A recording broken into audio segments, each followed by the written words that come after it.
You're listening to the audio portion of Workshop Wednesdays. Workshop Wednesdays is a free live discussion about topics affecting accountants, bookkeepers, and business owners. You can join the ABO group in Facebook to participate live Wednesdays at 10 a.m. Pacific Time. Just search for ABBO in Facebook. This podcast is brought to you by Schoolofbookkeeping.com, where you will learn, grow, and build a thriving bookkeeping practice. We have hundreds of lessons with almost every aspect of the industry.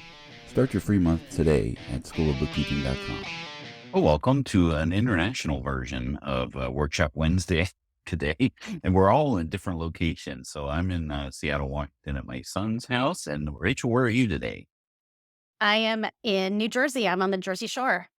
All right. Spend your weekends at the Jersey Shore, like the song said. But no, it's actually Wednesday. Yep.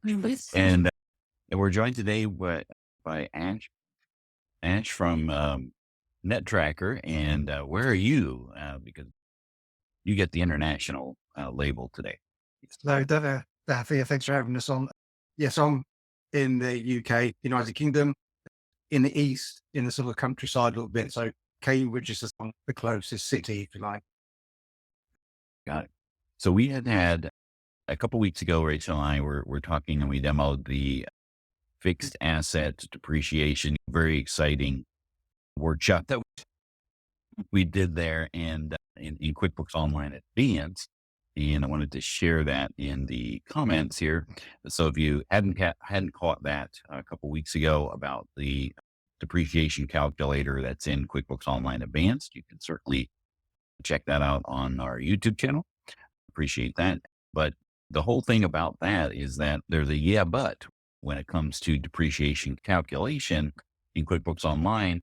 You got to be on QuickBooks Online Advanced in order to do those things. And there's other things that are involved with that kind of lead into the depreciation calculator. So one, if you're not on QuickBooks Online Advanced, what do you do with fixed assets? And then there's other circumstances. And so we wanted to bring Ash on from nettTracker because he has a really cool application that feeds into QuickBooks Online.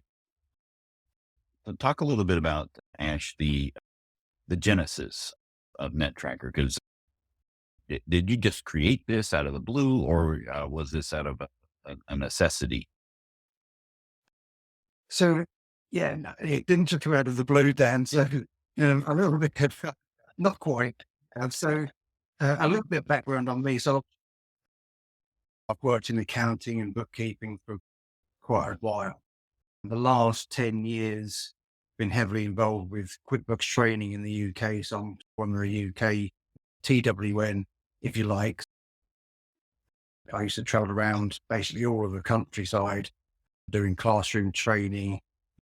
And now it's all webinar based. Because I started off with QuickBooks Desktop, and then in 2014, I went everything went online.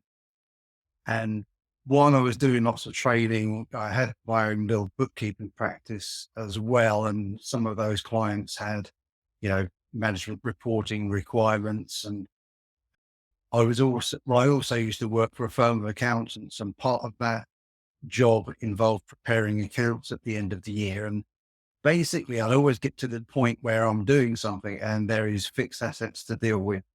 So it's a case of, okay, I've got a list of the assets and I know what the depreciation is at that particular point in time, but have they bought any new assets? And if they have, they've got to go onto that schedule. And now I've got to calculate that depreciation, and I've got to deal with the journal entries and everything. And I just thought, there's got to be an easier way of doing it. Opening up. Because it's not like you're not busy in the month of January when it comes to. Just add that to the mix, right? Or maybe any sort of particular time. And I feel like there's got to be an easier way of doing this than just opening up spreadsheets, do what I need to, create journals.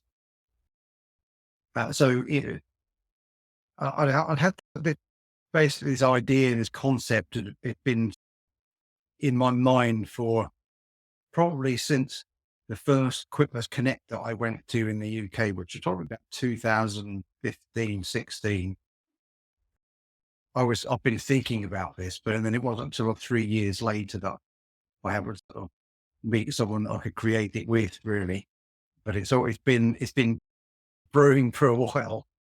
So tell us a little bit about what more then, and we'll go into a little high level demo in a bit, but what more can nettTracker do than a depreciation calculation? But as well as your depreciation calculations on the fixed asset terms, it will do loans or pretty much anything that you need to do with a fixed asset. We can make an entry for. But my sort of end goal, if you like, with what our software does is that there's lots of areas within accounting that when you get to an end of a period, whether it's a month end, quarter end, year end, that you need to make adjustments for. So whether that is you need to do your accruals to accrue for costs that haven't happened, whether it's prepay your costs because you've got paid all these things in advance and they relate to your future periods. So you cost your income that might need deferring, lots of little things we've got on the way. We've got loans, you've got a loan, you've got interest that needs calculating and does all that balance up. And historically, all of these things basically have always been done on a dozen or so different spreadsheets that are probably within ultimate, not all in the same place as well. So when you try to do a set of accounts, you think, oh, where did I have that spreadsheet? It should be in the folder that I've had everything else in, but chances are it could have been lost or saved somewhere else. But That's how I've always done it as well. And just FYI, that's how they teach you how to do it. So it's always, they teach you how to do it in Excel. So that's the default, that you're expected to do everything externally like that. yeah, absolutely. And quite often and I get this from an accountant's point of view, that you've used, what you're used to using and it's there and it works. And so when you think about changing to something else, there's always that bit of think, well, I'm used to doing what I am doing. If I could try to automate as much as that as possible and then make sure everything ties in with what it should be on the balance sheet, I've got this thing about making sure that if I've got a value there in my report, that should tie in exactly with what's on my QuickBooks balance sheet. Oh yeah, that's my jam. Anything I can automate 100%. What you're doing is for people like me, because if I want something automated, if I can automate it, for sure. Yeah, that way you can spend more time at the Jersey Shore. Yeah. Instead of behind us. I got to take these kids out for ice cream as soon as we're done. Like, we're busy. The natives are restless there. So I'm going to share Ash's screen here, and he's going to walk us through a little bit of a high level of what you can do inside a nettTracker. Okay, cool. Thanks, Dan. I'm logged into a company. For this particular one, I messed around with it a lot. So I've got a financial year here at the top, which is running from January to December 25. And just in case anyone spots that date that says 31/12, if you are in the US, it says 12/31, because I get asked that quite a lot. And also when I'm looking at my values, I've got a pound sign and it would have a dollar sign in every US company. So I've got on my sort of current financial year at the top. And then so, Ash, sorry to interrupt you. Just really quick. Do you do you have a switch where I'm a US user, I can set it to US and then everything will be in US dollar and all the settings and that kind of thing? So when we're connecting to QuickBooks, if you're setting a file and you're connecting to QuickBooks, it will basically set up how with the QuickBooks file is set up. Okay, so whatever native currency it's set up, it'll follow whatever that is. It detects what the financial year is. It detects the currency that's used and where you're located, basically, and it will put those settings in. Okay, perfect. Thank you. From that, which is a good call out, because I'm sure that's a question that a lot of people will have. he's in the UK. Is this only for the UK region? Does it work with all regions of QuickBooks, like Canada and Australia, or is it just Yeah. specific? Yeah, basically anywhere in the world where you've got a QuickBooks company, India, Singapore, we've got people using Australia, New Zealand, Canada, South Africa, everywhere. A lot of people are using it. And sometimes occasionally when people are creating a company, if we've not detected that region before, that when we're looking at, so on this fixed asset register status area, it's looking at the external balance, which is basically looking at the QuickBooks report, the balance sheet where it says fixed asset totals, and it's bringing through that total. In some countries, so like Canada, I think the fixed asset total might say total plant, machinery and equipment. And in another country, it might say total fixed assets, and another one, they've got some slightly different names. And so if we have a brand new country that we've not seen before, sometimes we don't detect total, but then quite quickly we fix it basically. Okay. And it should be anywhere. So if I'm looking at this fixed asset area, I'll just make that slightly bigger so you can see it a bit better. Thank you. In the I've got a total there, which is based upon my asset register. And below that is what's coming through from QuickBooks. And I've got a difference there of £4,500 for me. And that's because within my QuickBooks, a minute ago, I put on a new supplier bill, which was for some computer equipment. And that's for a laptop and a printer. And back in nettTracker, if I choose to view my transactions, those two entries have come through based upon the supplier bill. It could be an expense or however it's created in QuickBooks, basically. And because I coded that particular supplier bill to computer additions, I've got an asset group in nettTracker called computer equipment. So I can simply from here, where it's in the state pending, like a bank feed, if you like, from here, I can choose to create the asset off the back of that entry. And it's bringing through what was on the supplier bill, which is the details of the asset purchased, when it was purchased, the date put into service, which I can change. It defaults to be the same as the purchase date, the asset group, which is a computer equipment. And I've got a default depreciation rule against that, 5-year straight line, but I can change that if I need to. And if I'm using classes or locations in QuickBooks, I can turn those features on in nettTracker and they'll filter through as well.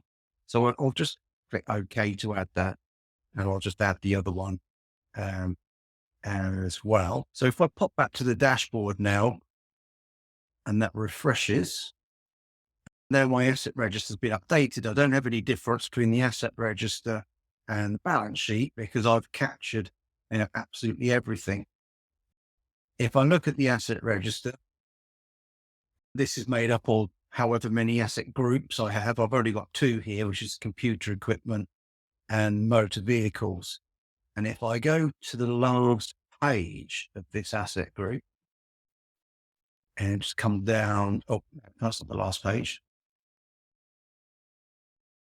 So within my asset group, I've got the names of the assets and locations, references if used, when they were purchased. So all your standard asset register stuff, what it costs, depreciation from a prior year, depreciation in the current year. If I just scroll down to the bottom of this, I've got the laptop and printer I just added, and they're currently there in this sort of current year additions of 3,000 and 1,500. So that's why I've got those additions. I've not put any depreciation through for those assets yet. If I looked at my depreciation forecast, let's change that page size. That asset that I just bought, the laptop and printer, I've got the forecast depreciation that's running through for the rest of this current year. So where they're in blue, future depreciation to be updated, journaled into QuickBooks, and where it's in green, it means we've calculated it and posted the journal entries. And if I were just to update the last month, so at the moment, my next month end is March 25. So if I just updated that, let's say we're going to post March 25, and it's now run forward to March or April 25. And if I update the asset register balance, these values have changed, but stayed in line. And the asset register for those two assets now got depreciation £50 and 25 that's just been posted for that last month only. It's that easy. So, but you can set it to automatically post. Yes, you don't have to go. Basically, my main initial idea of nettTracker for people that don't need to do like even monthly reporting, you can literally turn this on for fixed assets and set it up, and only really need to log into it once a year. Yeah. So in the settings, you can basically say enable monthly journals. Okay. Enable auto detection of new asset purchases. And if you detect a new asset purchase, you can automatically add it there. So if you've got computer equipment, so that could have detected those purchases, we've got a default depreciation rule of 5 years.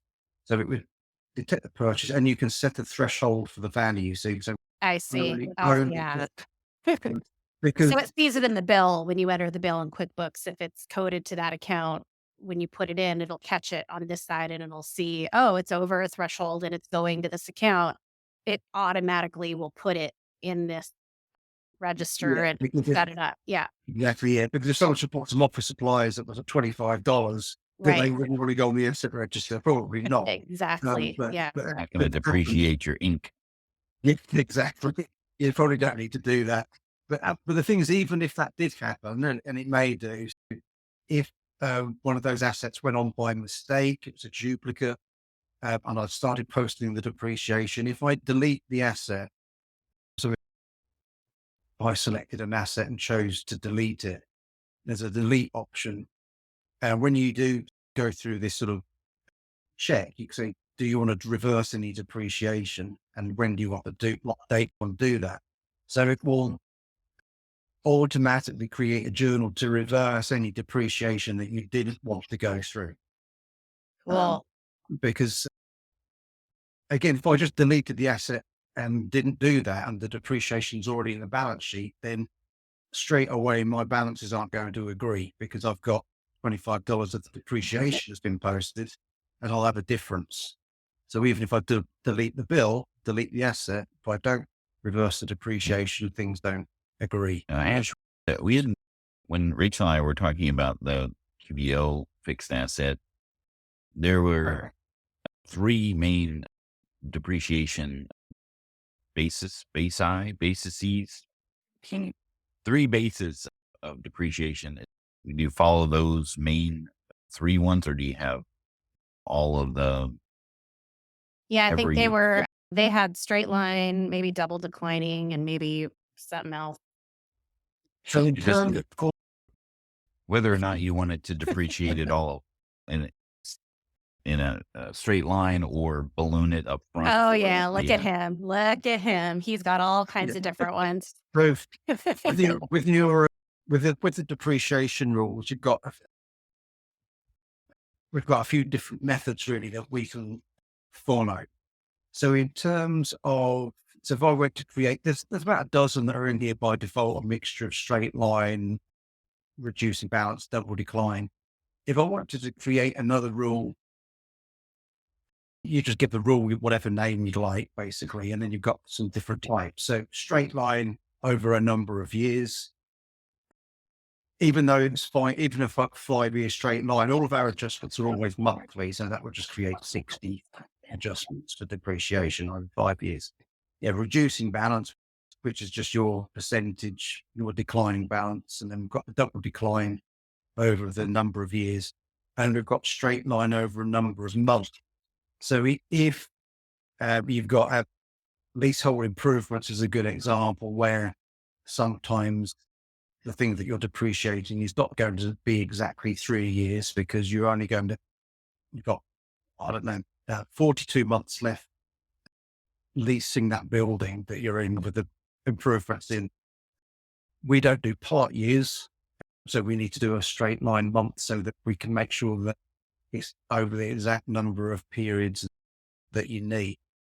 And we've got some ideas of putting some other things in here. So we're in the middle of actually creating almost like a brand new version of nettTracker. People that are already using it will just migrate onto that, but it's a different sort of user interface. And at the moment where we've got a fairly strict financial year, what we're also going to have is the ability of people could adjust depreciation at any time. So if they looked at one of their assets and thought, actually, I want to go straight in and put £2,000 worth of depreciation in now, and then just let it write off the rest over whatever, people could do that. So there's loads of extra little things in there to come. So you're not locked into something if you've set it and you need to change it. Yeah, people can do that now. If people or someone has put in an asset and select, let's say, 5 years straight line, then it could be at this point in time, the total cost of the asset was $5,000. And at the moment, over 1 year, we've written off $1,000. So the net value is 4,000. But actually, no, I'll change that to 3 year. I've got 2 years left. So what nettTracker will do, it never calculates depreciation based upon original cost. It always calculates it based on what's the net value that's left. Got it. So you've got 24 months left.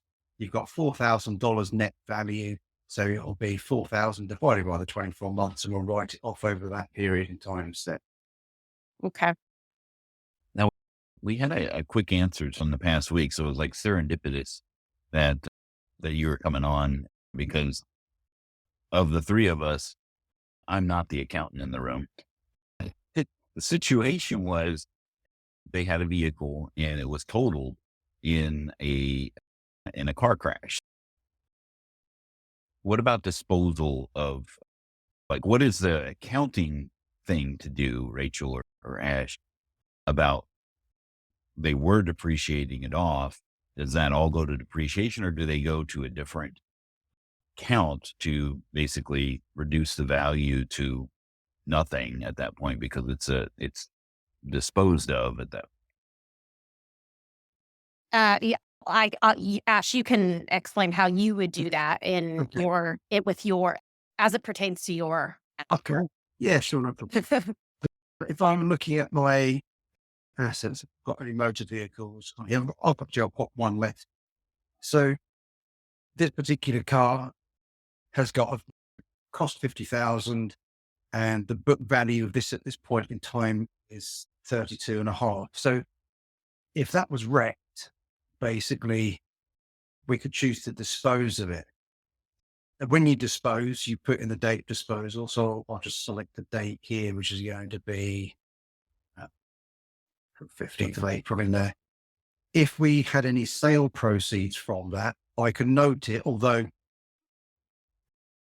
sale proceeds in nettTracker doesn't actually create an invoice. So this is more like a notional value, because the sale invoice should be raised in QuickBooks for this, or you record your deposit for the money that you might receive. But if we had nothing, it was just scrapped, then I could choose to just leave that at 0. And then I can click OK.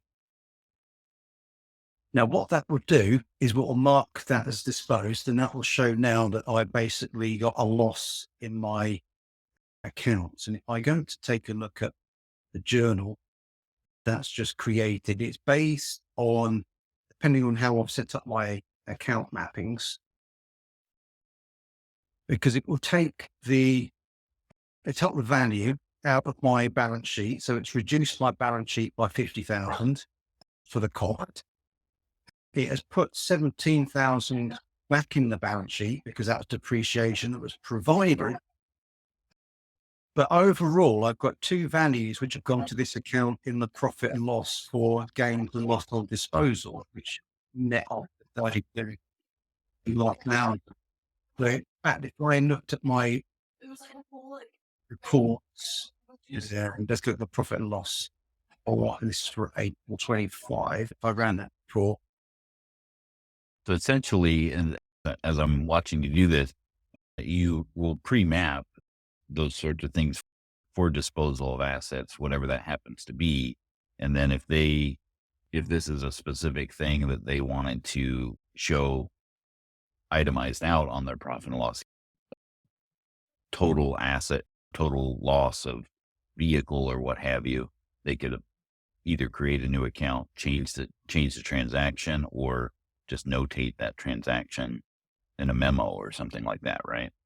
Yeah. So every asset group, when it's created, is mapped to your chartered accounts for different reasons. So we map it to detect the new asset purchases that come through, to detect or to choose what accounts are used when your depreciation is journaled each month, or what accounts you'd like to use when you dispose of an asset.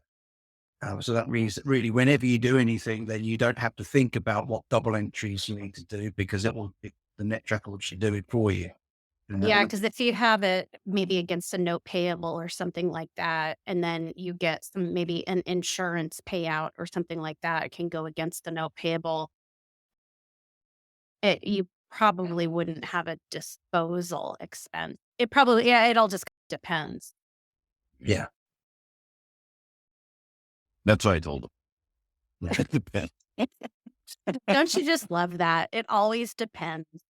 Really just depends on what your setup of that. If it's a vehicle, like if it's a vehicle you own outright, then then yes, you would have a loss on disposal. They were carrying a loan on it, so they still had to pay off the loan and all that stuff. So, yeah, it's the adult diapers answer of accounting. It depends. Yeah, if they've got a loan against you, it gets a bit more complicated. Yeah. And so with nettTracker, not just you'll have a client dashboard in essence, right? Where you'll be able to switch between the different clients. So this is an organization of your spreadsheets. Of what we were talking before, right? Yeah. So basically, when you're logged in as an accountant, one of the first places that you saw, you can see when you log in, actually, depending on how often you log in, usually the last company that you worked on opens up immediately.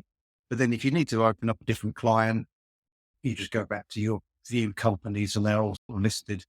Oh, I love that. Because one of the things for me is sometimes I have a hard time with an app if they don't have a really nice and easy to understand accountant dashboard. Because sometimes, I don't know why, just sometimes they don't think of that. So for me to be able to easily see on a dashboard my different clients and organized in a nice way. I was going to ask you, because you had brought this up before, or not you had brought it up, but we had asked you about this before. If I have lots of different clients in my dashboard and that each of those clients, that it's connected to their QuickBooks, and if their home currency is not necessarily US dollar, in other words, it can connect to different home currencies in one accountant user. Yes. Yeah. So that it does. Yeah. I mean, I could be logged in and I could be working on one company that's in US dollars, once in Canadian.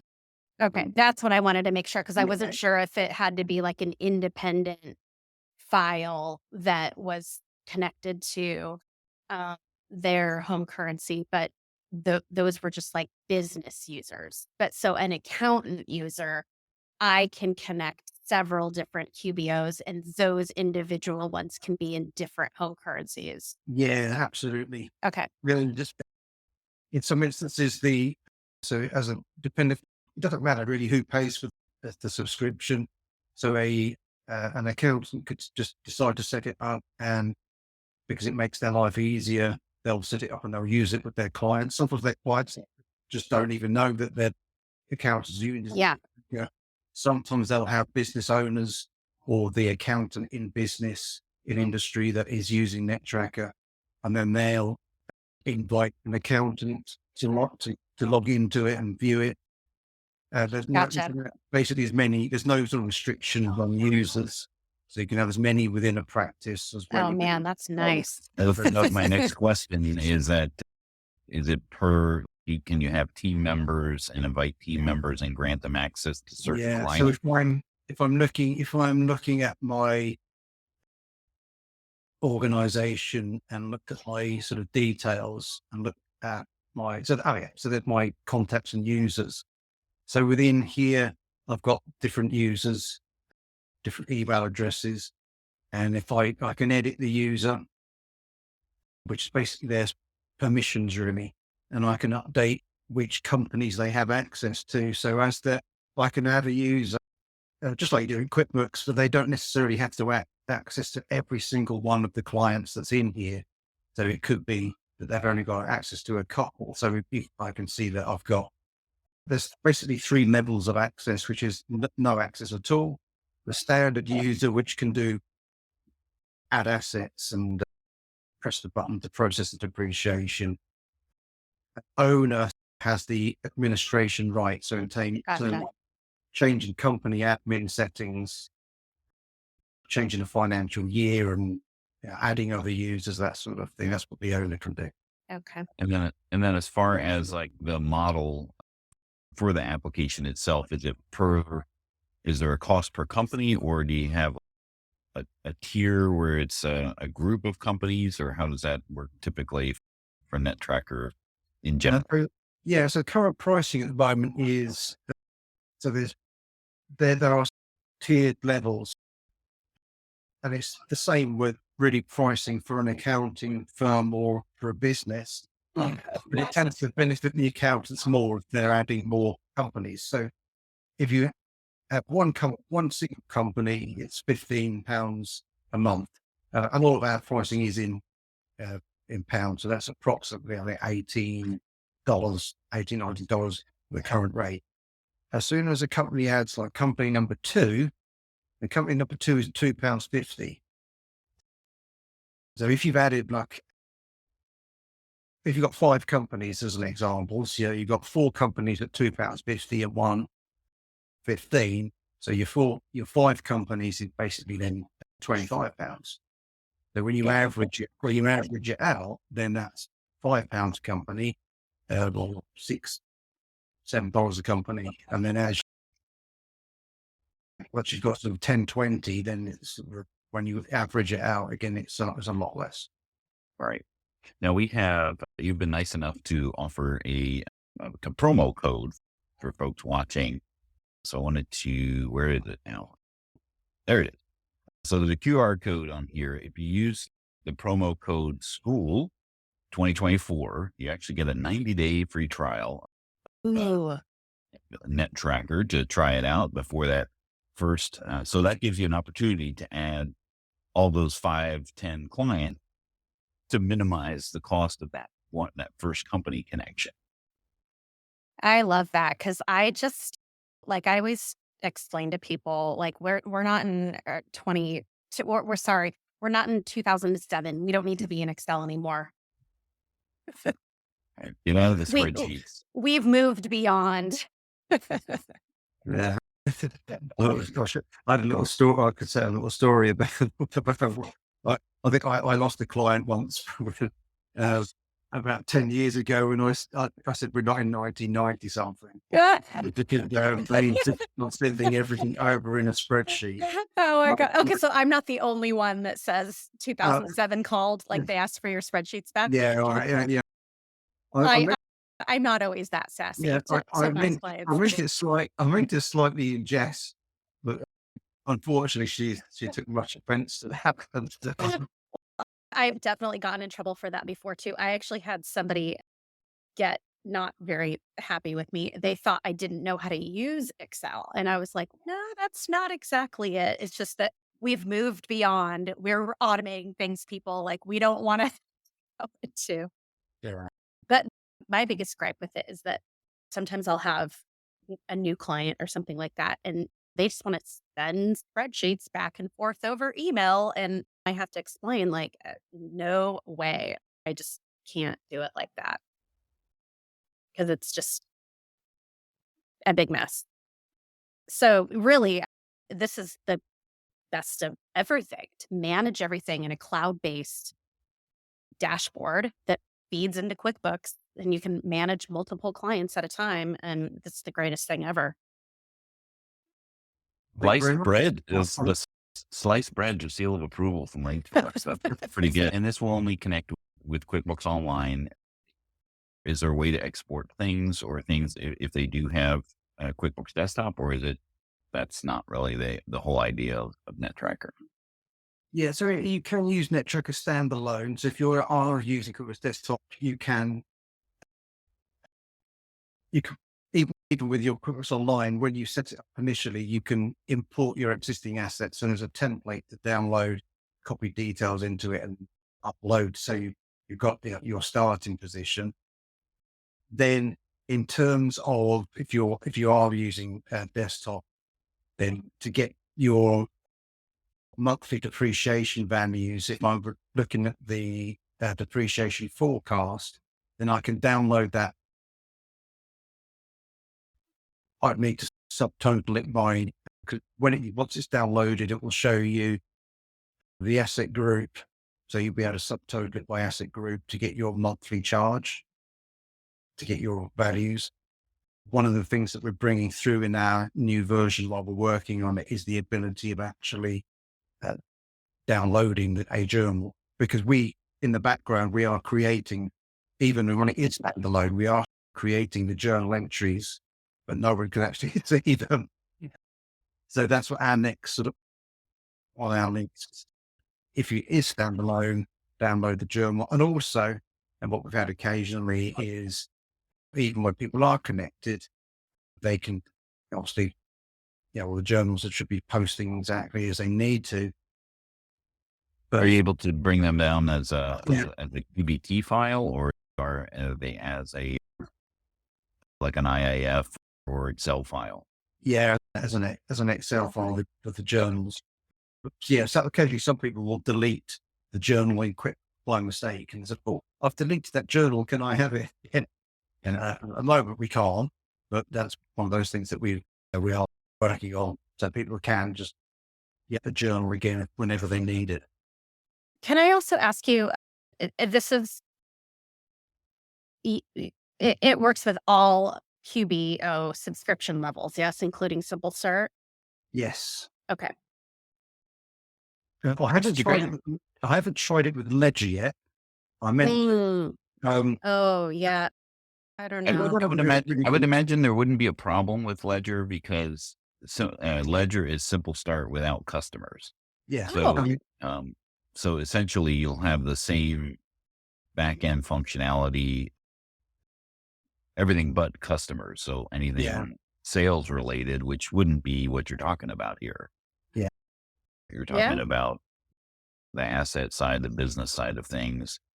So this is a great because addition. especially if Ledger's primarily used by accountants, since this would be something that they would really like, especially if they've got lots of fixed assets that they need to manage.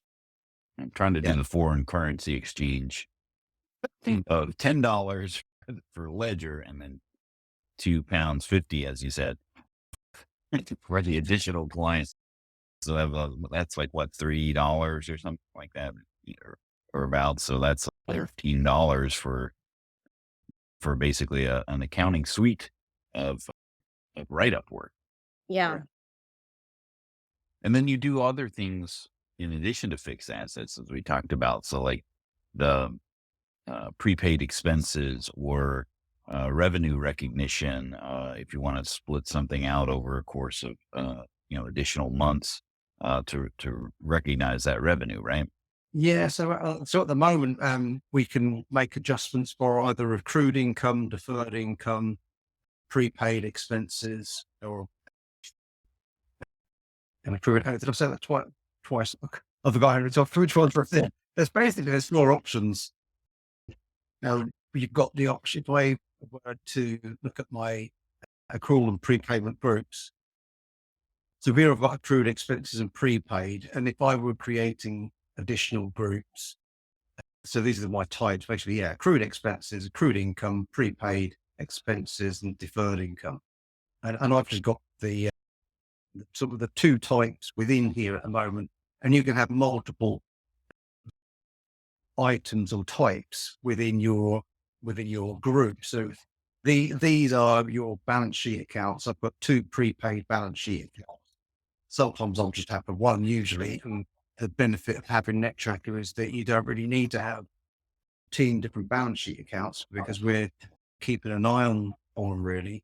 So if I were looking at my sort of stable of prepaid expenses.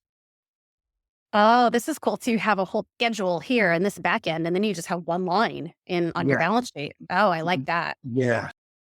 So this sort of basically a spreadsheet, but within software is showing me the data. One line spreadsheet? It's not a spreadsheet. What's a state? Yeah. Yeah. That shows this is my current level value of prepayments per this list. And that's the current value of prepayments that's in the balance sheet. And they should always agree.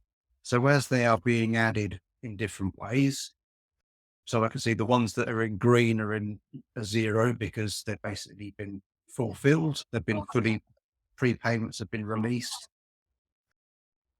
And these others have still got months left to go. And if I look at my sort of projections, go to my prepaid. So this shows me all the adjustments that are left currently over the next financial year.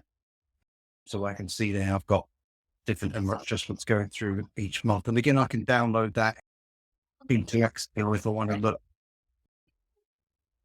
what I expect to go through in total. And they work pretty simply, really. It's just the case of creating payments, choosing how many months needs to be released, and then what profit and loss amount is going to be adjusted. That's great. Rachel, you've seen this as a blind reaction. What are your initial takeaways of the NetTracker tool? Oh, I love it. And I love it how it has this way that you can see that it's always in perpetual reconciliation. You know what I mean? Because that when you're doing it in an Excel, you have to reconcile it all the time. It's giving you alert if something is off. You can see if there's a difference, that something is off. I love it. I think it's great. And I hate it when everything is broken down on the balance sheet. I like to be able to have everything on a separate schedule and then have one line. So for me, I'm excited. I'm going to definitely start using it. Well, there you go. We got one. All right. Ash, thanks again for joining us here today. I appreciate you again talking about how this tool can save accountants and their firms a lot of time in that busy crunch time of year with NetTracker. Just a kind of update.